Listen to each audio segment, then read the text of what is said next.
এই দুনিয়া কিছুই না, দুনিয়া কিছুই না। সোশ্যাল মিডিয়াতে তাকায় দেখলে এমন কোনো দিন নাই মানুষের মরণের খবর নাই। এই ফালতু দুনিয়া, বুয়া দুনিয়া, এই দুনিয়ার কোনো দাম নাই, দাম নাই। ওরে মুসলমান, কয়েকদিন আগে আমি নাম বললাম, দলাদলি বুঝি না ব্যক্তি বলি, শরীফ উসমান হাদি ভাই কয়েকদিন আগে কেমনে স্লোগান দিল, কথা বলল, জাতির সবাই জোরে ধরলো। আল্লাহ তার জীবনের শেষ ঠিকানা পাঠায়া দিল। 7 দিন আগে আল্লাহর বান্দায় মাথার মধ্যে গুলিবিদ্ধ হয়ে গেল। আল্লাহর বান্দাকে কতভাবে চেষ্টা করা হলো, দুনিয়ার কোনো ডাক্তার বাংলার জমিনে পারে নাই। সিঙ্গাপুরে নিয়ে গেল মুসলমান, মূল কথা তার হায়াত দুনিয়াতে না। হায়াতের জীবন একদিন ফুরায়া যাবে। ও মুসলমান, দুনিয়া দুনিয়া নিয়ে বাহাদুরি করি, ঘর বাড়ি জায়গা জমি নিয়ে বাহাদুরি করি, কোনো লাভ নাই। এখন যদি আমি মরে যাই, মসজিদের পালকির মধ্যে আমারে চড়াইয়া নিয়ে যাবে। মলকি মসজিদের পালকিতে চড়াইয়া জানাজা দিয়া যখন কবরের ভিতর রাখবে, ওই মৃত্যু ব্যক্তি বলবে, কতগুলি আমার সঙ্গের সাথী হলো, কত মানুষ আমি পাইলাম। ওই পিছনে পিছনে যায়, পিছনে পিছনে যায়। ওরে মুসলমান, লাশ যদি আগে যায়, লাশের আগে আমরা যখন জানাজার মাঠ থেকে বেরিয়ে যাব, লাশের আগে কেউ আমরা যাব না, লাশের আগে কেউ যাব না, লাশের পিছনে পিছনে আমরা হাঁটব। লাশের পিছনে পিছনে যখন আমরা হাঁটতে থাকি, ওই লাশ খাটিয়ার ভিতর থেকে বলে, আল্লাহ এতগুলি সঙ্গের সাথী আমার হইল। ওরে মুসলমান, মৃত ব্যক্তি কান্না করেন আর বলতে থাকেন, এরা আমার সঙ্গের সাথী, সঙ্গের সাথী। এরপরে যখন আল্লাহর বান্দারে কবরের মধ্যে ঢুকানো হয়, ওই কবরের ভিতর মাত্র 3 জন ব্যক্তি নামে। 3 জন ব্যক্তি নামার পরে আল্লাহর বান্দা কাঁদে আর বলে, কত বন্ধু আমার ছিল, কত সঙ্গের সাথী ছিল, এখন আর আমার কেউ নাই, মাত্র 3 জন বন্ধু পাইলাম। আপনাদের বিবেকের কাছে আমার প্রশ্ন, আসলে কি এই 3 বন্ধু থাকবে কবরের মধ্যে? কিন্তু মৃত ব্যক্তির টার্গেট হলো, পাইলাম 3 বন্ধু। না মুসলমান, না। নবী আমার বলেন, একে একে করে 3 জন যখন উঠে যায়, শেষে যিনি উঠতে যায়, ওই ব্যক্তি কবরের ভিতর থেকে হাত নাড়ায়া যেন বান্দাকে ধরতে চায়। এই অন্ধকার ঘরে আমার একা একা রাইখা কই যাও? ও মুসলমান, নবী আমার বলেন, ইদা উদখিলাল মাইয়িতুল কবর মুতিল্লাত লাহুশ শামসু ইনদা গুরুবিহা ফায়াজলিসু ইয়ামসাহু আইনাইহি ওয়া ইয়াকুলু দাউনি উসাল্লি। ওরে মুসলমান, মায়ার নবী, দয়ার নবী বলেন, ইদা মানে যখন উদখিলাল মাইয়াতা, যখন কোনো মাইয়াতকে কবরের ভিতর প্রবেশ করানো হয়, ওই মাইয়াতকে কবরের ভিতর ঢুকানোর পরে ওই কবরের ভিতর এক প্রকার আলো ধরা হয়। ওই আলোটা হলো সন্ধ্যাবেলার সূর্য ডোবা ডোবা ভাব। সূর্য ডুবে যাচ্ছে, সন্ধ্যার লালিমা আকাশের মধ্যে যখন আমরা মাগরিবের পূর্বে যেইটা পাই। আল্লাহর বান্দা বান্দিরা গভীর মনোযোগ দিয়া নবীজির হাদিসের বাণীটা শোনেন। ওই কবরের ভিতর যখন মৃত ব্যক্তিকে রাখা হলো, সন্ধ্যার ওই লাল লালিমা পরিবেশটা কবরের ভিতর ধরা হবে। এখন যদি দুপুর 2টার সময়ও আল্লাহর বান্দাকে দাফন করেন, আসরের সময়ও যদি মাটি দেন, তারপরেও বান্দাকে ওই সন্ধ্যার পরিবেশের লাইটটা ধরা হবে। ধরার পরে আমসাহু আইনাইহি, আল্লাহর বান্দা নিজের থেকে 2টা চোখ মুছতে মুছতে কবরের মধ্যে উঠা বসবে। বেগমপুর কবরস্থানে আমাকে যেদিন রাখা হবে, সেদিন আমিও উঠে বসবো। কিন্তু আমি যদি আল্লাহর বান্দা আর নবীর উম্মত হয়ে যাই, আমার জন্য ভিন্ন একটা শব্দ নবী বললেন, সবার জন্য বলে নাই, সবার জন্য বলে নাই। স্কুলে না পইরা যেমন সার্টিফিকেট ছাড়া, বোকামি পাগলামো ছাড়া কিছু না, নবীর উম্মত না হইয়া কবরে যাওয়ার পরে দোয়া দরুদ বিসমিল্লাহি ওয়া আলা মিল্লাতি রাসূলিল্লাহ পড়িয়া কোনো লাভ হবে না। ওই বোকামি মূর্খতা ছাড়া আর কিছু না।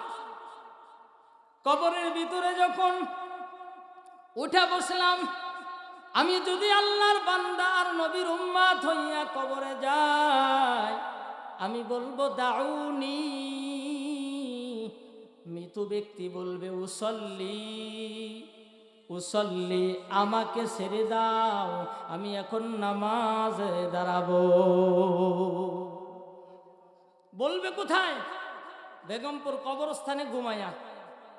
কবরস্থানের ভিতর বলবে দাউনি উসল্লি, আমাকে ছেড়ে দাও, আমি নামাজ আদায় করব। কিন্তু আমরা যেই জিন্দেগি কায়েম করলাম, যেই জিন্দেগি বানাইলাম, আমরা যেমন নবীর উম্মত হইলাম, আমরা কি এই কথা বলতে পারবো কবরে গিয়া? ওরে মুসলমান, বলতে পারবেন? গ্যারান্টি দিলাম। আপনি যদি আল্লাহর বান্দা হযরত বেলালের মতো মুসলমান নবীর উম্মত হইয়া কবরে যান, আপনিও বলতে পারবেন ছেড়ে দেন, আমি এখন নামাজে দাঁড়াবো। ফেরেশতারা চতুর্দিকে দাঁড়ায় থাকবে, ইস্তেকবাল জানাবে, সম্মান করবে, আর বলবে ভয় নাই। ও আল্লাহর বান্দা, নবীর উম্মত, তোমার কোনো ভয় নাই, এখন আর নামাজ আদায় করা লাগবে না। নামাজ পড়ার সময় এটা না, এখন তোমার নতুন জিন্দেগি শুরু। মুসলমান নবীর উম্মতের দল। বেলাল কেমন নবীর উম্মত? আল্লাহ রাব্বুল আলামিন সূরা আল ইমরানের 31 নম্বর আয়াতে বলেন, কুল ইন কুনতুম তুহিব্বুনাল্লাহ।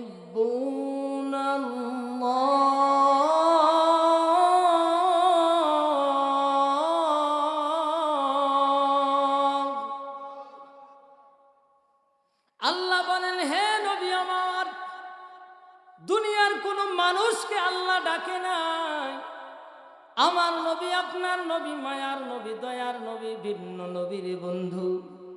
নবীর মর্যাদা যদি বুঝতাম, সবাই হযরত বেলালের মতো পাগল হয়ে যাইতাম। দুনিয়ার মানুষ নবীকে চিনি নাই, বেলাল রাদিয়াল্লাহু তাআলা আনহু নবীকে যেভাবে চিনেছিলেন, যেভাবে মেনেছিলেন, যেইভাবে ভালোবেসেছিলেন। ওরে মুসলমান নবীর উম্মতের দল, বেলালের চেহারা ভালো ছিল না, কালো মানুষ, কালো। আল্লাহর নবী বলেন, লা ইয়ানজুরু ইন্নাল্লাহা লা ইয়ানজুরু ইলা সুওয়ারিকুম ওয়া আমওয়ালিকুম। কি বলেন নবী আমার? বলেন, নিশ্চয়ই আল্লাহ তোমার চেহারা কালো না ধলা কেমন দেখবে না, দেখবে না। নবী আমার নবী বলেন, আল্লাহ চেহারা দেখবে না। ওয়া আমওয়ালিকুম, তোমার কত মাল ধন দৌলত ছিল, নবী আমার বলেন আল্লাহ এটাও দেখবে না। ওয়ালাকিন ইয়ানজুরু ইলা কুলুবিকুম, কলব, অন্তর, অন্তর কেমন, কার অন্তরে আল্লাহর মহাব্বত, কার অন্তরে নবীর মহাব্বত। এটা মাইকিন করে বোঝানোর বিষয় না। কত জায়গায় বয়ানে যায়, আল্লাহর কত বান্দারা চোখের কোনা দিয়ে পানি ছাড়ে আর কান্না করে। আল্লাহর মহাব্বত, নবীর মহাব্বত নিয়ে যারা কোরআন সুন্নাহর বয়ানে বসে, তাদের দিলগুলি নরম হয়ে যায়, চোখের কোনা দিয়া পানি ছাড়ে আর গুনগুন আওয়াজে মালিক বলে ডাক দেয়, ওরে দয়ার মাওলা রে, ওরে দয়ার মাবুদ রে, কোথায় গেলে পাইব তোমার ঠিকানা।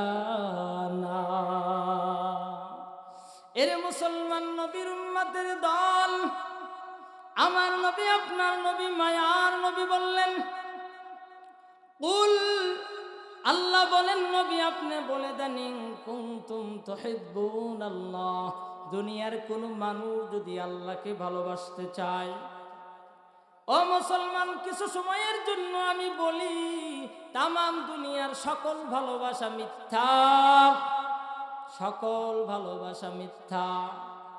একমাত্র আল্লাহ এবং তার নবীর ভালোবাসা সত্য। কিভাবে মিথ্যা হলো আল্লাহর ভালোবাসা? কিভাবে সত্য হলো আল্লাহ এবং নবীর ভালোবাসা? স্বার্থের কারণে সবাই পাগল। আমার ভালোবাসার মধ্যে স্বার্থে যদি ব্যাঘাত ঘটে যায়, দেখবো আমরা কেমন ওই লোকটা আমাকে মহাব্বত করবে না। কেন? স্বার্থে আঘাত লাগার কারণে। এই জন্য মুসলমানেরা, আমার আল্লাহ ডাক দিয়া বলে, বান্দা তুমি নামাজ আদায় করো না, রোজা রাখো না, হজ যাকাত ইত্যাদি করো না, আমি আল্লাহ তাআলা দুনিয়ার ময়দানে তোমার অক্সিজেন বন্ধ করে দেই নাই, দুনিয়ার ময়দানে তোমার খাওয়া দাওয়া বন্ধ করে দেই নাই। ওরে মুসলমান, নবীর উম্মতের দল, আমার মাওলা বলে, বান্দা তুমি আমার সাথে নাফরমানি করেছ, তারপরেও খাওয়া দাওয়া কোনো কিছু বন্ধ করে দেই নাই। কেন? আমার নাম হইল রহমান। আল্লাহর ক্ষমতা আছে না নাই? আল্লাহ বলে, বান্দা আমি যেখানে খুশি সেখানেই ধরতে পারবো। কেন ধরি না জানো? জানো, দুনিয়া পরীক্ষার হলের মধ্যে পাঠায়া দিলাম, আর পরীক্ষার হলের নীতিমালা হলো, হলে ঢোকার পরে কোনো বাড়াবাড়ি নাই, দলাদলি নাই, কথা বলার কোনো এখতিয়ার নাই। আমি যদি বেশি বেআইনি করি, আমি যদি কোনো হলে ঢোকার পরে কোনো অবৈধ কাজ করি, লাল কলমে সিগনেচার দিয়া পরীক্ষা বাতিল হয়ে যাবে, এর চেয়ে বেশি কিছু করার নাই। কিন্তু ছাত্র যদি ক্লাস টাইমে দুষ্টামি করে, লাঠি দিয়া বেড়াই কি বেড়ায় না? এই জন্য মুসলমান, তামাম দুনিয়ার মুসলমানদের জন্য হলো পরীক্ষার হল। আল্লাহ বলে, বান্দা তোর মতো না ফরমান, এক ফোঁটা নাপাক পানির তৈরি মানুষ, তোরে ধরার মতো মারার মতো ক্ষমতা আল্লাহর আছে না নাই? আল্লাহ কেন ধরেন না? তিনি রহমান, তিনি রহিম, তিনি আপনার এবং আমার মালিক। এই জন্য মুসলমানদেরকে পায়ে ধরে বলি, মুসলমানেরা, আল্লাহর বান্দার নবীর উম্মত হইয়া যদি আমরা কবরে যেতে পারি, কোনো ভয় নাই, ভয় নাই। আমাদের জিন্দেগির টার্গেট থাকবে একটা, সবাই মিলে আল্লাহর বান্দা হব আর নবীর উম্মত হব। করবে না তারা দিনের কাজ করতে পারবে না, পারবে না, পারবে না। নবীজির চাচা আবু তালেব রাসূলকে ভালোবাসলেন, মহাব্বত করলেন, পাশে দাঁড়ালেন, কিন্তু কালিমা নসিব হয় নাই, ঈমান নিয়ে কবরে যেতে পারে নাই। বেঈমান হয়ে কবরে যাওয়ার কারণে আবু তালেব কোথায় যাবে? জাহান্নামে। এই জন্য মুসলমান, দুনিয়ায় আসলাম আর গেলাম, শেষ করে দিলাম না, না। আল্লাহ বলে, বান্দারে আমি তোমাকে আমার ইবাদত করার জন্য বানাইছি। ও মুসলমান, দুনিয়ার লোভে পড়ে, দুনিয়ার লোভে পড়িয়া গেলাম, দুনিয়ার বাড়ি গাড়ি টাকা সম্পদের ক্ষমতার পাগল হইয়া আল্লাহরে পর্যন্ত গালি দিতে দ্বিধাবোধ করি না। নবীকে অসম্মানী করা হয়, কোরআনকে অসম্মানী করা হয়। যেই মুসলমান নবীকে অসম্মান করে, কোরআনকে অসম্মান করে, ইসলামকে অসম্মান করে, সামান্য দুনিয়ার জন্য, সামান্য দুনিয়া মানে, ওরে মুসলমান, এই দুনিয়ার জমিন থেকে বড় বড় টাকাওয়ালা সম্পদওয়ালারা ছিল, আজকে তারা দুনিয়ার ময়দানে নাই। ওই টাকার সম্পদের যিনি চলে গেলেন, আর কি ধন সম্পদের কোনো মূল্য আছে? মুসলমান মূল্য নাই। খালি দুহাত নিয়ে খালি খালি, যেমন দুনিয়াতে মায়ের গর্ভে থেকে দুনিয়াতে ভূমিষ্ঠ হয়েছিলাম, দুনিয়া ছেড়ে যখন চলে যাব, হাজারো কোটি টাকার সম্পদ হলেও খালি হাতে আমরা কবরে চলে যাব। কিন্তু সঙ্গে যাবে কি? আল্লাহ বলেন, আল্লাযী খালাকাল মাউতা ওয়াল হায়াতা লিয়াবলুয়াকুম আইয়ুকুম আহসানু আমালা। আমরা জিন্দেগিতে যেই ভালো আমলগুলি করলাম, পক্ষান্তরে বদ আমল করলাম, আলেমরা পায়ে ধরে ধরে ধরে ধরে বুঝায়, ও ভাই আসো নামাজ আদায় করো, নামাজ আদায় করো, হালাল পথে চলো হালাল উপার্জন করো, হালাল ভাবে খাও। এই বয়ান যদি হালালের বয়ান বেশি করে, যে উলামায়ে কেরাম, যেই ইমামগণ সুদের বয়ান বেশি করে, ওই ইমাম সাহেবের শত্রুর অভাব নাই। যেই ইমামগণ আল হক্কু মুররুন, হক কথা বলে, ওই ইমামের শত্রুর অভাব নাই। ওরে মুসলমান, আল হক্কু মুররুন, হক কথা তিতা লাগে। এটা আমি নয়, আমার নবী, আপনার নবী, মায়ার নবী আমার মদিনা মুনাওয়ারার ভিতরে যখন বয়ান করলেন, নবী আমার বয়ান করলেন, নবীর বয়ানের বিরোধিতা করার মানুষের অভাব ছিল না। নবী কত সুন্দর আলোচক, নবীর মতো আলোচক দুনিয়ায় আর কোনোদিন আসবে না।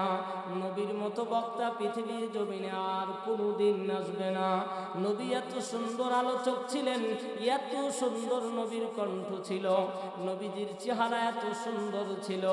এই নবী আমার বয়ান করলেন, নবীর বয়ানে যদি বিরোধিতা হয়, এখন যারা হকের পথে থাকবে, হক কথা বলবে, ওই হকপন্থী আলেমদের শত্রু দুশ্মন এখনো আছে না নাই?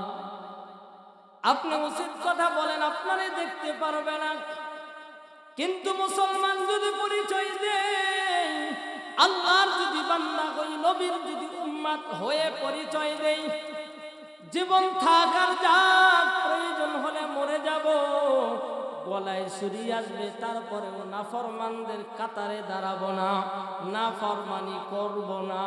যদি নাফরমানি করি, আমি কত নম্বর মুসলমান? ও ভাই, আমি দুনিয়ার লাইন থেকে আপনারে বুঝাইতেছি, দুনিয়ার লাইন থেকে বুঝাচ্ছি, কিন্তু পরকালের বিষয়টা আলোচনা করছি। দুনিয়ায় আপনি কি হচ্ছেন হন, কিন্তু মনে রাখবেন, আল্লাহ আমার বন্ধু, নবী আমার বন্ধু।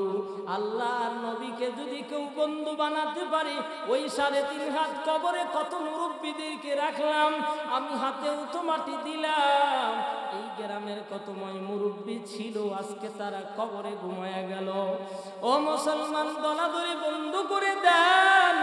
এই জায়গায় আল্লাহর কথা আর কোরআনের কথা বলতে পারবে, বলতে হবে, বলতেই হবে। মুসলমান, আজকের দোয়া কিন্তু কবরবাসীদের জন্য দোয়া করা হবে। এই জন্য মুসলমান ভাইরা আমার, কতজনের মা কবরে চলে গেল, বাবা কবরে চলে গেল। হাদিস পড়ে পড়ে গবেষণা করে দেখলাম, ও মুসলমান, আজকের দিনে কিন্তু ছুটি পাবে রুহুরা, ছুটি দেওয়া হবে এবং বলা হবে, যাও, তোমার সন্তান যদি আজকে দোয়া করে, দোয়ার বিনিময়ে আমি আল্লাহ তোমারে মাফ করে দিব। ওরে মুসলমান, এই জন্য যার মা গেল কবরে, বাবা কবরে, ওই মা বাবাকে খাবার পৌঁছানোর সুযোগ আর নাই, মা বাবাকে হাদিয়া পাঠানোর সুযোগ নাই। কিন্তু যদি আপনি আল্লাহর রাস্তায় কিছু দান সাদাকা করেন, এই জায়গায় এসে চোখের কোনা দিয়া পানি ছাড়েন, আর আল্লাহর কাছে বলেন, ও দয়ার মালিক, আমার মাকে আপনি মাফ করে দেন। কোথায় বসলাম? ওই জিকিরের মজলিসে বসার কারণে এখানে রহমতের ফেরেশতারা হাজির হয়ে গেছে, আমাদের সকলের উপর রহমত খাজানা বর্ষণ করছে। এই জন্য এই জায়গায় থেকে যদি আল্লাহর কাছে বলি, আল্লাহ আমার মাকে মাফ করে দেন, আমার বাবাকে মাফ করে দেন, মাফ করে আল্লাহ দিবে কি দিবে না? এই জন্য মুসলমানদের পায়ে ধরে বলি, মুসলমান, মাইকের আওয়াজ যত দূরে যায়, যারা এখনো বাসায় বসে আছেন, দয়া করে কোরআনের মাহফিলের চাদর নিচে বসে যান। এইখানে আল্লাহর বরত্ব, নবীর বরত্ব, কোরআন সুন্নাহ নিয়ে আলোচনা করা হবে। আজকের আলোচনার বিষয় কি? আল্লাহর বান্দা আর নবীর উম্মত। নবীর উম্মত হলে লাভ কি? রাসূল বললেন, কুল্লু উম্মতি ইয়াদখুলুনাল জান্নাহ। ও আমার উম্মতেরা, তোমাদের একটা কাজ, তোমরা যদি আমি নবীর উম্মত হতে পারো, ইয়াদখুলুনাল জান্নাতা, দাখালা ইয়াদখুলু, আদ-দুখুলু মাজদার থেকে ইয়াদখুলু, এটা মজরের আলোচনা, বর্তমান, ভবিষ্যৎ, প্রেজেন্ট, ফিউচার। নবী আমার বলেন, আমার উম্মতেরা জান্নাতে প্রবেশ করবে। নবীর উম্মত হতে পারলেই ঠিকানা কোথায়? জান্নাত। কিন্তু বুঝতে হবে মুসলমান, বলে আমরা সবাই নবীর উম্মত। নাকি সবাই নবীর উম্মত? রাসূল আমার তা বলেননি। কুল্লু উম্মতি ইয়াদখুলুনাল জান্নাতা ইল্লা মান আবা, কিলা ওয়া মান আবা, ক্বালা মান আতাআনি দাখালাল জান্নাহ ওয়া মান আসানি ফাকাদ আবা। এবার শর্ত কি? যারা নবীর উম্মত হবেন, নবীর উম্মত হতে চান, নবীকে অনুসরণ করা লাগবে। নবীর অনুসরণ কেমনে, কিভাবে করব? হুজুর নবীর অনুসরণ করব, অনেক মানুষ খুঁজে পায় না, কেমনে করব? নামাজ পড়ি, রোজা রাখি, হজ যাকাত ইত্যাদি সব করি, আমি নবীর উম্মত না? কি বলেন মুসলমান? আপনার মেধাটাকে আমি খুলে দেওয়ার জন্য আপনার গবেষণায় আমি হাত দিলাম। আপনি একটু গবেষণা করেন, আমি মডেল দেখায় দেব কার মতো উম্মত আপনাকে হতে হবে, কার মতো আল্লাহর বান্দা হতে হবে, কার মতো। নাম বলছি, আমার মতো মৌলবীর কথা বলবো না, কোনো আলেমের কথা বলবো না। নবী শর্ত দিলেন আমার উম্মত হলেই ঠিকানা কোথায়? জান্নাত। কিন্তু নবীর উম্মত এমনি হওয়া যাবে?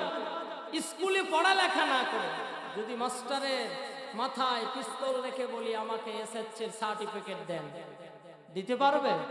টাকার লোভে পড়ে আগে কিছু কিছু প্রতিষ্ঠান দিয়েছে, এখন দেওয়ার সুযোগ নাই। আপনার নকল সার্টিফিকেট নিয়ে ইউটিউব, সোশ্যাল মিডিয়া, গুগলে সার্চ দিবে, গুগলে যদি না আসে আপনার ডুপ্লিকেট ধরা পড়লে খবর আছে না নাই? স্কুলে ভর্তি হলে আপনি কি পাবেন? সনদ পাবেন, সার্টিফিকেট পাবেন। স্কুলে যদি পড়ালেখা না করেন, সার্টিফিকেট কোন শিক্ষা প্রতিষ্ঠান দিতে পারবে? অসম্ভব। তাই যদি নবীর উম্মত হতে চান, নবীর যদি উম্মত হতে চান, তাহলে আপনাকে এক ক্লাসে পড়া লাগবে। সেই ক্লাসের নাম ইসলাম। সেই ক্লাসের নাম ইসলাম। আজকে শুধু বাপ দাদা 14 গোষ্ঠী মুসলমান ইসলামটা জানি না। ইসলাম কি, কাকে বলে জানি না। ইসলামের সীমানা কত দূর পর্যন্ত এটাও জানি না। এটা জানতে হবে কোরআন সুন্নাহর মাধ্যম দিয়ে। একজন ব্যক্তির নাম বলে মডেল দিয়ে দেব, তার মতো উম্মত হতে পারলে আপনি জান্নাতে। খাতায় লিখে নেন, কেউ দোয়া করুক আর না করুক, আমি ফতোয়া দিলাম, সারা দুনিয়া ব্যাপী চ্যালেঞ্জ। তার নাম বলি, নামটা সবাই জানে। তিনি ছিলেন নবীর মসজিদের মুয়াজ্জিন হযরত বেলাল।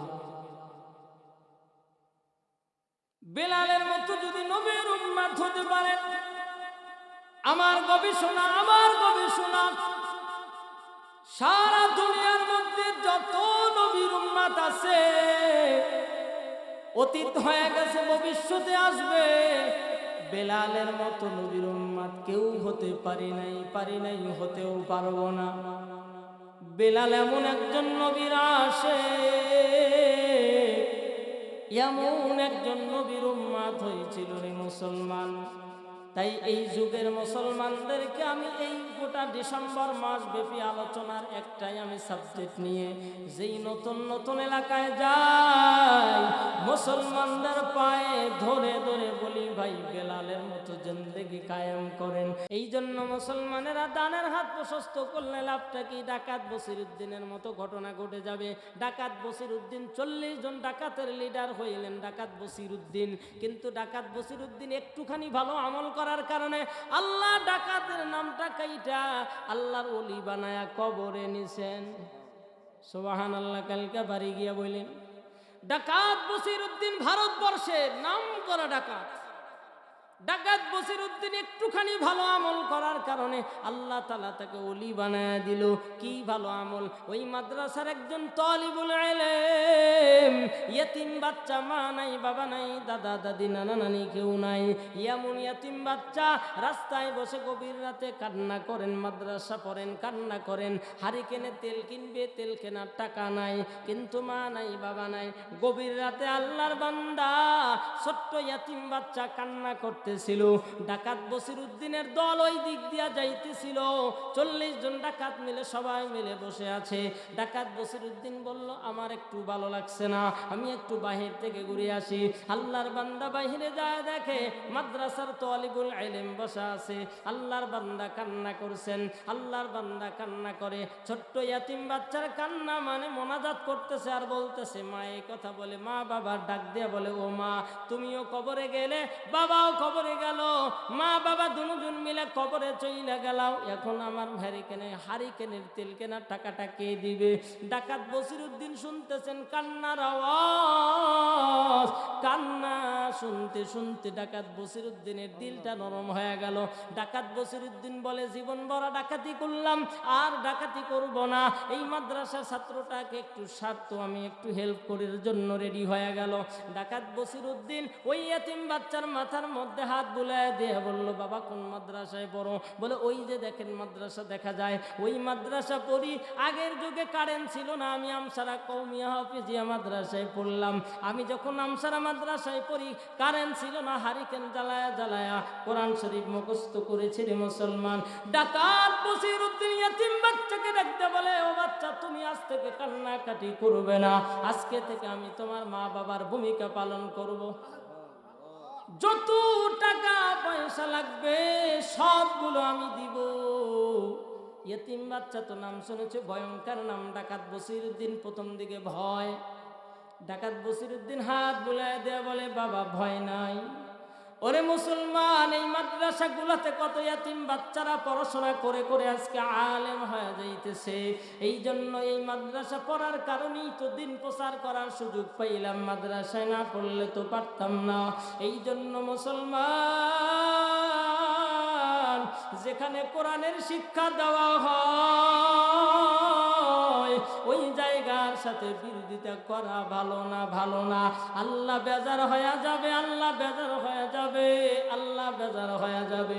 যেই জায়গায় গুনাহের কাজ চলে ওই জায়গায় যাওয়ার কোনো দরকার নাই, সাপোর্ট করার কোনো দরকার নাই। কিন্তু মুসলমান, আল্লাহর কোরআন শেখানো হবে, নবীর হাদিস শেখানো হবে।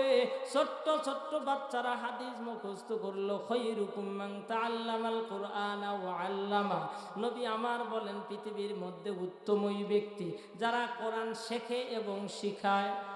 উত্তম বানায়া দিলেন কে? নবী বানায়া দিলেন উত্তম। নবী যদি উলামায়ে কেরামকে উত্তম বানায়া দেয়, আপনারা কি অনুত্তম বানাতে পারবেন? অসম্মানী করতে পারবেন না রে ভাই না। আলেমদের সাথে আজ পর্যন্ত যারা দুর্ব্যবহার করছে, খারাপ ব্যবহার করছে, তাদের ভবিষ্যৎ ভালো হয়। আল্লামা সাইদি কান্না করতেন আর বলতেন, শোনো, একদিন বুঝবে আমি কোন সাইদি ছিলাম, আমি কেমন মানুষ ছিলাম। আজকে বাংলার জমিনে দল বুঝি না, মত বুঝি না, তাকায় দেখেন কত মহাব্বতের ভাই। জামালপুরে বয়ানে যাচ্ছিলাম, এক ভাইয়ের মোবাইলের ভিতর সাইদি সাহেবের ওয়াজ চলে। আমারে ডাক দিয়ে বলে, হুজুর বাড়ি কই? বললাম সিরাজগঞ্জ। কই যান? বলে জামালপুরে বয়ানে যাই। আল্লাহর বান্দা বলেন, বাংলার জমিনে কত বক্তা তৈরি হইল, কিন্তু আল্লামা দেলাওয়ার হোসেন সাইদির মতো একজনও হয় নাই।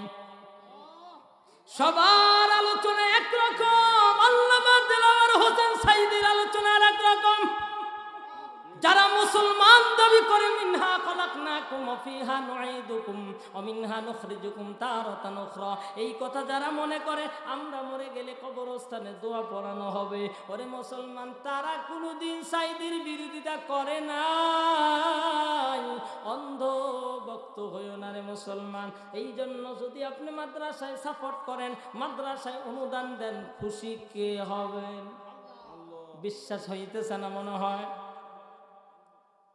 ও মুসলমানেরা, আমরা যদি ডাকাত বসিরউদ্দিনের মতো সিদ্ধান্ত নিতে পারি, একজন ইয়াতিম বাচ্চার যখন দায়িত্ব নিয়ে নিল, ওই যে আরো 39 জন ডাকাতের মিটিং চলছে, ওখানে গিয়ে বলল, ডাকাত বসিরউদ্দিন দাঁড়ায় বলে, সবাই থামো, আজকের পর থেকে আর আমি কোনোদিন ডাকাতি করব না। সবাই আশ্চর্য হয়ে গেল, বস একই বলেন? বলছে, না না, এখন আমি তোমাদের কাছ থেকে বিদায় নিলাম। অল্প সময়ের ভিতর মালিক কতটা তাকে মেধা দিলেন, জ্ঞান দিলেন। আল্লাহর বান্দা সবাইকে দাঁড়ায় কয়, শোনো, তোমাদের সবার কাছে পায়ে ধরে অনুরোধ করে বলি, আমার এই জীবনে চলার পথে যত অন্যায় অবিচার তোমাদের সাথে করছি সব কিছু আমাকে মাফ করে দাও। মাফ চাইতেছি, এত তাড়াতাড়ি পরিবর্তন। দোয়া, ইয়তিম বাচ্চা মাদ্রাসার তালিবুল ইলমের দোয়া।